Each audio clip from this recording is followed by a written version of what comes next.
पितृपक्ष की कथा। एक बार दो भाई थे, जोगे और भोगे। जोगे अमीर था और भोगे गरीब था। एक बार श्राद्ध का वक्त था, तो अमीर भाई की पत्नी ने उसे श्राद्ध करने को कहा, लेकिन वो इसे व्यर्थ ही बात मानकर टालता रहा।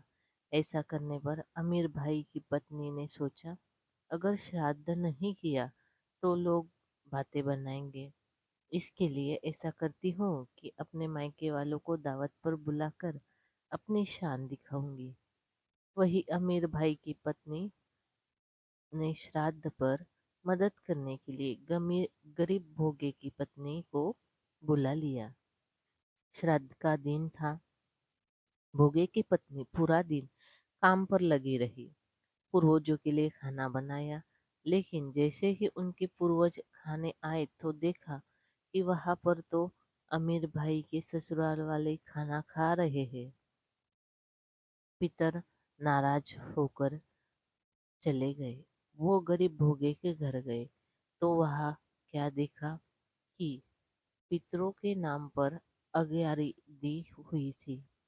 पितरों ने उसकी राख चाटी और भूखे ही चले गए। सब में आपस में बात की कि कहा कि अगर भोगे अमीर होता तो उन्हें भूखा नहीं रहना पड़ता। पितरों को उस पर दया आ गई और उन्होंने कहा कि भोगे के घर धन आ जाए। शाम हो गई। गरीब भोगे के बच्चे खाना मांगने लगे, लेकिन उनके घर में कुछ नहीं था। भोगे की पत्नी ने बच्चों को टालने के लिए झूठ ही कह दिया कि बाहर हौदी के नीचे खाना है तो खा लो। बच्चे जब वहां गए तो देखा कि हौदी तो मोर से भरी हुई है। दौड़े दौड़े बच्चे माँ के पास आए और बात बताई। भोगे भी अब धनी हो गया था। अगले साल जब पितृपक्ष आया तो उसने अच्छे से श्राद्ध मनाया। 56 तरह के भोग लगाए और ब्राह्मणों को भी भोजन कराया। इससे पितर खुश हो गए और भोगे का धन और कुल हमेशा बढ़ता ही गया।